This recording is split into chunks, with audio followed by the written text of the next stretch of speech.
Bonjour à tous et à toutes, aujourd'hui on se retrouve dans un nouvel épisode et aujourd'hui c'est l'épisode numéro 36. On va tout simplement parler des relations familiales ou du moins de tout le travail que j'ai effectué au cours de mes 2 derniers mois ou du moins avant mon grand départ en Martinique. Donc tout d'abord, avant de commencer cet épisode, je voulais resituer un peu. Pour ceux qui n'ont pas écouté les épisodes précédents, je suis arrivée en Martinique il y a maintenant 3 semaines. J'ai fait un grand changement de vie et tout. Et d'ailleurs dernièrement j'ai trouvé un travail aussi, donc ça c'est la bonne nouvelle du jour. Aujourd'hui je tourne l'épisode le 18 novembre et c'est la première fois de l'année, enfin, du moins depuis que j'ai commencé les épisodes du podcast, que je ne tourne pas un épisode toutes les semaines. Voilà, bon, sans compter la pause que j'ai faite. Mais ça me fait bizarre, je vous avoue, c'est pour ça que je le tourne aujourd'hui aussi je pense, parce que ça me fait vachement bizarre. Mais je suis quand même contente parce que pour ma santé mentale, je sens que ça me fait du bien et je sens que c'est important pour moi de tourner un épisode toutes les 2 semaines, vous comprenez. C'est pour mieux se retrouver par la suite toutes les 2 semaines. Quand l'épisode sortira, on sera le 25 novembre. Et donc il y aura une semaine de décalage entre là où je le tourne à l'heure actuelle et quand vous l'entendrez. Mais c'est pas un problème. Voilà, donc tout ça pour vous dire ça. Et aussi pour ceux qui ne savent pas, je tourne en extérieur et là,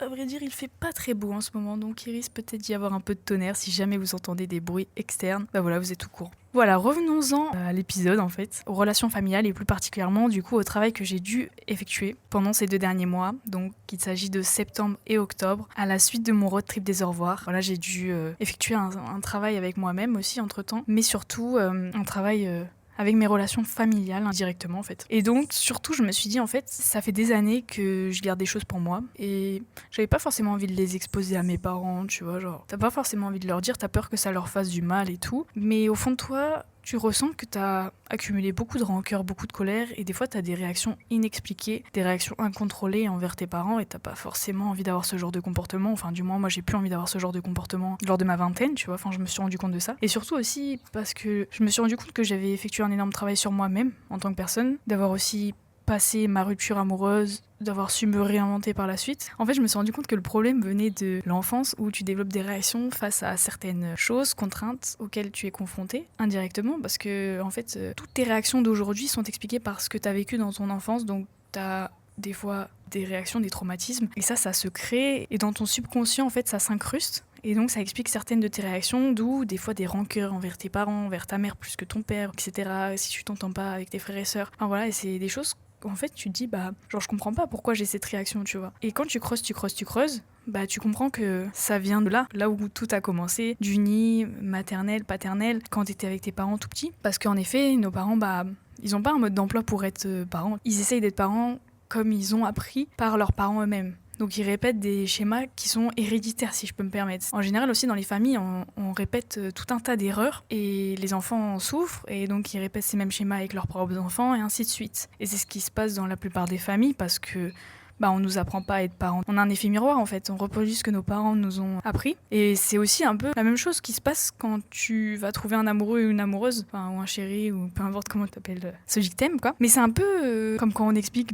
que tu vas plus te tourner vers un homme ou une femme qui correspond à ta mère ou ton père, tu vois. Parce que c'est un peu la figure maternelle ou paternelle. Et voilà, je sais pas si vous avez appris, mais avec le complexe d'Oedipe, tout ça, ça a été expliqué qu'on tombe amoureux de nos parents et tout, mais après, tu te détaches de ça. Et donc voilà, donc indirectement, plus tard, tu vas chercher une figure qui se rapproche de tes parents, à peu près les mêmes caractères, et du moins aussi qui vient combler tes blessures que t'auras créées malheureusement suite au traumatisme que t'auras eu dans l'enfance. Et tout ça pour dire aussi qu'il y a un super livre qui illustre tous mes propos. C'est le livre de Lise Bourbeau, Les 5 blessures qui empêchent d'être soi-même. Donc elle en a fait 2 tomes. Un premier tome qui est plutôt bleu. Enfin moi je repère les livres surtout avec leur couleur, qui est bleu. Et après elle a un peu recorrigé, revu avec l'application qu'elle a eue dans sa vie et tout. Et donc elle a fait le orange. Moi j'ai préféré le orange. Mais c'est très intéressant et je vous invite à lire le premier livre, le bleu, avant. Voilà, je les caractérise comme ça, alors ils ont un nom différent, mais voilà. Bref, et tout ça pour dire que, du coup, dans les relations familiales, j'ai remarqué quelque chose que j'avais pas forcément remarqué quand j'étais jeune. Genre, quand j'étais jeune, j'avais, moi, souvent une profonde rancœur face à des comportements que j'acceptais pas, mais que j'avais pas forcément envie de dire à mes parents, ou que j'avais pas forcément envie de dire, j'ai pas trop aimé ton comportement et tout. Enfin, même un enfant va pas dire ça à ses parents, tu vois, ça me paraît complètement absurde. Genre, à 12 ans, tu vas pas dire à tes parents, alors j'ai pas trop aimé ton comportement aujourd'hui parce que tu m'as reproché ça. Et puis même quand tu vas dire ça à tes parents, tu sais que tu vas te faire recaler parce que tu dois pas leur répondre, tu vois. Donc du coup, c'est qu'à posteriori que je me suis dit, il y a des comportements que j'ai pas du tout appréciés, des comportements qui m'ont traumatisé en quelque sorte, c'est dans chaque famille, tu vois, qui ont fait en sorte que j'ai dû développer certaines carapaces, j'ai dû développer certaines réactions, tu vois, genre assez difficiles. Enfin, j'avais des réactions qui étaient développées et indirectement, j'avais une tendance à devenir plus agressive, plus sur la défensive parce que j'ai pas envie de souffrir par rapport à des comportements que j'avais pas appréciés. Et tout ça, ça se niche dans ton subconscient. Et derrière ça, t'as un rapport avec tes parents qui est très compliqué par la suite. Ça s'explique aussi par la puberté où c'est particulièrement compliqué avec les enfants parce que t'as une confrontation. Et donc aussi moi j'ai trouvé que parfois les parents ils sont plus autoritaires. C'est bien, oui, t'as une autorité sur ton enfant, tu vois, mais peut-être il faudrait avoir un peu plus de souplesse, tu vois, avec ton enfant. Après je sais pas, moi je suis pas parent encore et j'en sais rien, je sais pas comment on vit ça, mais voilà, tout ça pour dire que les parents n'apprennent pas à être parents, n'apprennent pas à donner une éducation, ils le font tant bien que mal, mais malgré tout, des fois t'as des causes qui deviennent héréditaires, c'est-à-dire que tu vas avoir des traumatismes qui vont dater de ta grand-mère et que tu vas avoir aussi, tu vois, des schémas plutôt répétitifs, on appelle ça. Voilà, et donc pourquoi je vous parle des relations familiales ? Je vous parle des relations familiales parce que, donc après avoir fait tout ce travail sur moi que vous suivez déjà depuis maintenant janvier dernier, quoi, donc ça commence à dater quand même. D'ailleurs, je suis très fière de moi d'avoir lancé ce podcast et de pouvoir partager à tous et de détaboutiser un peu toutes les choses qu'on vit au quotidien. Depuis, en fait, ce janvier dernier, j'ai vachement travaillé sur moi. J'ai beaucoup lu, je me suis beaucoup instruite et j'ai essayé d'être une meilleure version de moi-même et j'ai essayé de comprendre pourquoi j'avais des réactions, parfois des mêmes schémas répétitifs en amour. Tu vois ce que je veux dire ? J'ai essayé de me remettre en question et de remettre toute ma vie en question. Et la dernière chose à laquelle j'ai pensé et qui était la plus importante au final parce que c'est là où tout a commencé, c'est surtout tes relations familiales avec tes parents qui font en fait en sorte que tu vas réagir de certaines manières avec des gens dans la vie tous les jours et aussi dans ta relation de couple mais aussi dans tes relations amicales et par la suite avec tes propres enfants, tu vois. Donc ça c'est important de régler ça. Enfin moi je me dis j'ai besoin de comprendre pourquoi je réagis de telle manière, j'ai besoin de comprendre pourquoi je suis comme ça. Et ça en est passé évidemment par des sujets qui ont été difficiles pour moi parce que t'as pas forcément envie de ressasser des problèmes qui te sont arrivés quand t'étais plus petit ou tu sais que c'est un traumatisme pour toute ta famille ou du moins toi et t'as pas envie de ressortir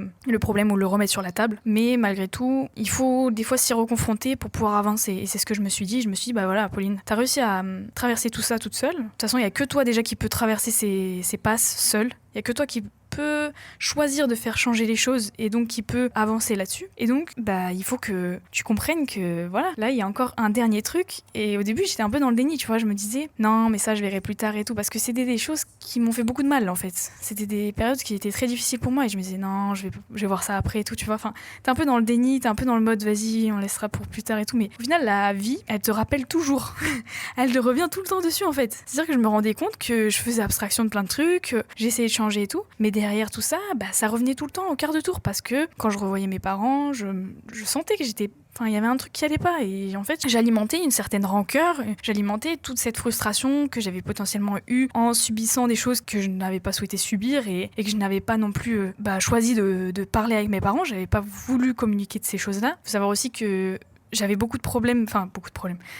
Comme beaucoup de personnes, j'ai toujours eu du mal à communiquer avec les gens et surtout à exposer les choses qui me faisaient du mal et à revenir dessus, à dire voilà, là j'ai pas trop aimé ton comportement parce que c'est quelque chose qu'on m'a jamais appris et parce que aussi c'est quelque chose que on n'apprend tous pas en fait dans cette société. Mais c'est hyper important de verbaliser les moments où ça n'a pas été, de s'expliquer. Parce que c'est comme ça que tu vas pouvoir avancer et passer au-delà de certaines passes, tu vois, sans avoir de la rancœur par la suite ou d'énergie négative, que ce soit envers tes proches, ta famille, mais aussi envers ton conjoint, ton ami, quiconque en fait. Et donc cette histoire de parentalité et du moins cette histoire de relation familiale, ça faisait quand même 1 an que j'essayais de travailler un peu ça, mais je le faisais pas de la même bonne manière. Genre j'y allais, mais j'étais encore avec ma manière d'être comme avant avec mes parents, donc avec mon attitude défensive, agressive et tout, mais j'essayais d'aller communiquer, je travaillais dessus, donc j'essayais avec tout ce que j'avais appris, les clés que j'avais potentiellement déjà en main, et celles que j'ai apprises par la suite dans des livres et tout, pour essayer de débloquer toutes ces situations où je me rendais compte que finalement, notre relation, elle n'était pas si clean que ça, on s'entendait très bien, et j'adore mes parents, je les aime du plus profond de mon cœur, mais en fait, finalement, derrière, t'avais toujours certaines rancœurs et des non-dits, en fait, voilà, plein de tabous et de choses que tu ne voulais pas forcément remettre sur le tapis parce que tu savais que ça faisait du mal à tout le monde de le redire. Et donc, après avoir tâté le terrain sur quand même une petite année, et même moi, je me suis dit, on y va doucement, mais là, comme mon instinct m'a dit, c'est maintenant, tu vois, c'est maintenant qu'il faut que tu ailles leur parler.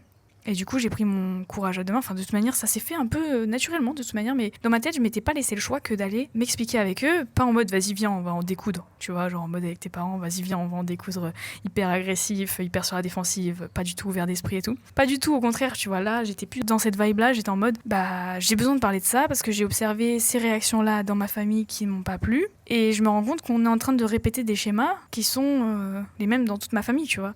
Et moi, j'ai envie de casser tout ça. Je me suis toujours dit d'ailleurs que indirectement, j'étais née pour casser ces schémas répétitifs qui, en fait, nous font souffrir. Parce que derrière tout ça, en fait, c'est pour ça aussi, le but, c'est d'arrêter de souffrir, tout simplement. C'est de sortir de ces schémas répétitifs, sortir de ces tabous, sortir de ces non-dits et juste expliquer, juste faire simple, tu vois, et s'aimer, voilà. S'aimer comme on est, avec nos qualités et nos défauts, et malgré les choses qu'on a endurées ensemble, passer au-dessus de ça. Et ça, pour moi, c'était très important de le faire avant mon changement de vie, parce que déjà, j'allais pas être à côté de mes parents. En allant en Martinique, je suis à plus de 6000 km de chez eux, je crois. Bon, je sais plus trop, hein. Je vous avoue que là, je peux pas vous affirmer ça. Mais voilà, je suis quand même sur un autre continent, on va dire. Donc, à partir de ce moment-là, faut se poser des questions, tu vois. Faut se dire, moi, j'ai envie de partir en paix, tu vois. Je savais que j'avais envie de partir en paix, je savais que j'avais envie de finir ce travail que j'avais commencé, que ce soit avec moi, mais aussi avec eux. Et je sais que j'aurais pas pu être pleinement en paix si je n'avais pas terminé ce travail et si je n'avais pas fini ces discussions et si je n'avais pas pu exposer moi ce que j'avais sur le cœur, tu vois. C'est pour ça que tout ça a été très très important pour moi. Et donc, je me suis dit, ça sert à rien de prendre mes parents tous les deux avec moi et leur exposer toutes les situations, parce qu'en fait, j'ai compris que des relations, ça va qu'entre deux personnes. Donc, c'est-à-dire que une relation, que ce soit paternelle ou maternelle, c'est que entre toi et ta mère, toi et ton père, tu vois. Et du coup, ça sert à rien de dire vas-y à ton père et ta mère, vas-y, on va parler ensemble, on parle tous les trois. Donc déjà, ça, je voulais pas. Après, chacun fait comme il veut, tu vois. Et moi, je me suis dit, j'ai besoin de vous parler, mais ça s'est fait déjà naturellement, mais j'ai préféré le faire en sorte que mes parents soient seuls et séparément, quoi. Et donc, de là, on a beaucoup parlé. On a bien sûr remis des sujets, pour ma part, qui ont été difficiles sur la table. Et j'ai plutôt enduré, tu vois, et ressasser un peu tout ça. Et surtout, je voulais vraiment prendre chaque parent à part, parce que pour moi, c'est important de traiter, entre guillemets, gérer nos relations, mais à deux, sans qu'il y ait l'autre personne qui soit présente. Surtout qu'il y a des moments où t'as pas vécu certaines situations délicates ou douloureuses avec l'autre parent, tu vois ce que je veux dire. Du coup, pour moi, c'était vraiment important qu'il y ait qu'un des deux parents qui soit présent. Derrière ça, du coup, on a beaucoup parlé, on a mis les choses à plat. Moi, du coup, j'ai commencé une discussion beaucoup plus saine, c'est-à-dire que j'allais exposer mes sentiments de comment j'avais vécu la situation et comment je m'étais sentie à ces périodes-là de la vie. Et j'ai réussi à comprendre, en fait, j'ai fait toute une analyse sur ma vie passée pour essayer de comprendre pourquoi j'avais eu ces comportements, pourquoi j'étais autant parfois sur la défensive ou désagréable, et essayer de comprendre tout ça, en fait, et de me dire, voilà, j'aimerais que maintenant, déjà d'une part, on me voit plus de cette façon-là parce que j'ai changé, mais bon, quand tu vis avec tes parents, tu vis avec tes parents à l'adolescence, mais tu n'y vis plus quand t'es dans les études supérieures. Et donc tout mon changement, ça a été particulièrement quand j'ai fait mes études supérieures. Donc maintenant, ça fait 5-6 ans. 5 ans, oh là là, ça date, hein. Ça fait 5 ans que je suis partie un peu du nid familial, ou du moins aussi j'ai entamé indirectement, parce qu'au début je ne le savais pas, une confrontation à moi-même. Et par la suite, du coup, depuis cette rupture, ma première rupture amoureuse, j'ai été confrontée à un tas de choses au final, à moi-même, à tout un tas de choses, et à devoir me remettre en question depuis limite ma naissance, tu vois. Bref, et du coup voilà, pour moi c'était important de parler avec chaque parent, mais séparément, et de revoir chaque point où ça n'a pas été, de refaire un point avec eux et de leur dire voilà, moi j'ai ressenti ces émotions-là à ce moment-là, ça m'a fait tant de mal, et expliquer toutes ces situations qui ont été pour moi très bénéfiques. En fait, tout ça a été hyper bénéfique, parce qu'à la fin je me suis vraiment sentie beaucoup plus légère, parce que c'était clairement des non-dits que j'avais eus envers eux, et donc j'alimentais une sorte de frustration, une sorte de colère intérieure, mais il y avait que moi qui l'alimentais, tu vois. Je l'alimentais envers eux, et du coup eux se sentaient potentiellement mal, mais ils alimentaient aussi leur colère envers moi, parce que j'avais un comportement vraiment déplorable par moment. Et en fait, toute cette colère que j'avais agglutinée était incompréhensible pour moi. Je ne comprenais pas pourquoi j'étais tellement mal et pourquoi je me mettais dans des états pareils par moment. J'étais triste, en fait, j'étais profondément triste. Il y a des moments de ma vie où j'étais vraiment pas heureuse et je n'arrivais pas à mettre des mots dessus, je n'arrivais pas à comprendre pourquoi j'étais autant déjà autant pénible avec mes parents, et autant pas bien physiquement, mais aussi mentalement. C'était surtout du mal-être mental, psychique, et j'étais perdue par moi. Et donc pour moi, ça a été très important de prendre le temps de restructurer un peu tout mon passé, d'essayer de comprendre pourquoi j'avais eu toutes ces réactions, même moi que je ne comprenais pas finalement, et pour lesquelles on m'en voulait, et même moi par moments je m'en voulais d'être comme ça, et je ne comprenais pas. Je n'arrivais pas à trouver la source de ces problèmes. Et maintenant, le fait déjà de m'être recentrée sur moi et d'avoir refait un point sur tout mon passé et d'en avoir rediscuté avec mes parents, ça m'a fait beaucoup de bien. Au début, ça m'a fait beaucoup de bien quand j'avais j'avais commencé à leur parler de tout ça. Mais par la suite, je sentais qu'il me restait pas des rancœurs, mais je savais que tout n'avait pas été dit et que j'étais pas en paix ultime avec moi-même, tu vois ce que je veux dire. Et donc ça, c'est pour ça aussi que j'avais envie de reavoir cette discussion avant de partir, parce que pour moi, c'était pas terminé quoi, cette discussion. Elle n'était pas finie. Et donc, c'était très important que je puisse finir cette discussion avec mes parents. Et par la suite, d'ailleurs, il y a une chose que je trouve géniale, c'est que j'ai pris le temps aussi de discuter avec mes sœurs. Bon, mon frère, j'avais beaucoup parlé avec lui parce que il était sur Toulouse quand j'y étais. Maintenant, j'y suis plus, mais on a beaucoup cheminé ensemble, malgré le fait que on se soit éloignés. Je sais pas si vous avez vu mon épisode de podcast avec mon frère où on parle des relations entre frères et sœurs. Mais pareil, donc ça a été compliqué. Il y a eu certaines passes dans notre enfance qui ont été compliquées à gérer et maintenant, qui nous ont permis aussi de nous ressouder. En fait, faut pas voir que le négatif, faut voir aussi cet aspect négatif, que ce soit avec mes parents ou avec mon frère, ou aussi dans tes relations amoureuses. En fait, par moment, tu vas être obligé de t'embrouiller, tu vas pas être d'accord sur les mêmes points ou tu vas pas forcément être en phase avec tes parents ou quoi. Mais finalement, après explication et tout, ça en fait votre force et vous en êtes vous êtes plus soudés que jamais parce que tous ces moments de traumatisme ou tous ces moments où vous étiez plutôt pas en phase et vous étiez pas bien, au final ça va parfois vous souder et ça je trouve ça hyper beau. Pareil pour vos mecs ou vos meufs, c'est pareil. Genre quand vous vous embrouillez et tout, finalement de vous expliquer par la suite et de communiquer, ça c'est la clé pour tout de toute manière, de communiquer, d'expliquer vos ressentis et tout, ça vous rapproche avec eux. Du coup avec mes sœurs on a pas mal parlé et de base je devais pas forcément parler avec mes sœurs avant de partir, c'était pas le projet que j'avais envisagé, mais ça s'est fait comme ça et je suis hyper contente que ça se soit fait parce que elles aussi elles ont pu exprimer certains ressentiments et sentiments qu'elles ont eu envers moi et inversement comportements qu'elles n'avaient pas forcément appréciés quand on était petits et qui ont potentiellement aussi causé certains traumatismes par la suite, ou qui aussi, j'en étais pas forcément sûre et je ne comprenais pas, et aussi concernant notre famille, comment elle se sentait vis-à-vis de ça, et je me dis que c'est mon rôle de grande sœur que de dire à mes sœurs que c'est normal de pas être bien, c'est normal d'être perdu, pareil à mon frère. Je trouve ça hyper important de se soutenir en fait, parce que la vie c'est pas facile, c'est difficile de se comprendre.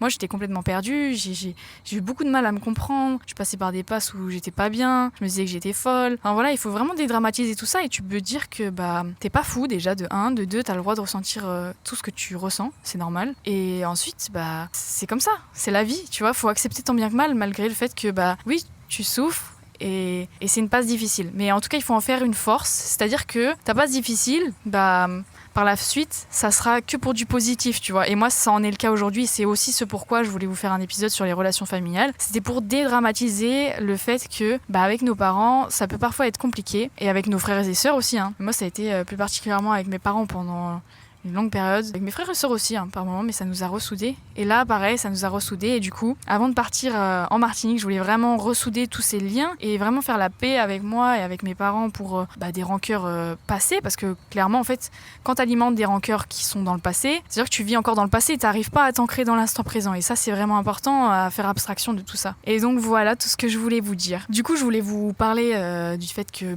les relations familiales, c'est pas tout le temps tout beau, tout rose. Ça a parfois l'impression d'être bien, mais parfois, en fait, tout simplement, c'est une montagne russe et c'est souvent ça dans les familles, on pourra confirmer, mais j'ai parlé avec pas mal de personnes et au final, les gens paraissent très bien, mais derrière, t'as toujours des petites histoires de famille. Donc, tout ne sera jamais tout beau, tout rose. Le principal, c'est de toi être bien dans tes baskets, toi être bien avec ta famille. Si t'es en paix avec tous ces problèmes, il y aura pas de problème et c'est important. En tout cas, moi, la chose principale que je me suis toujours dit, d'ailleurs, j'ai dit à ma grand-mère, je m'en souviens tout le temps, je dis, mamie, tu sais que moi, j'aurais pas d'enfant si j'arrive pas à être en paix avec moi et surtout avec toutes mes relations, que ce soit familiales ou quoi, que si j'arrive pas à me trouver moi, tu vois. J'ai pas envie d'avoir des enfants si je me sens pas bien, pas alignée avec moi-même. Et alors oui, j'ai que 22 ans, tu vois.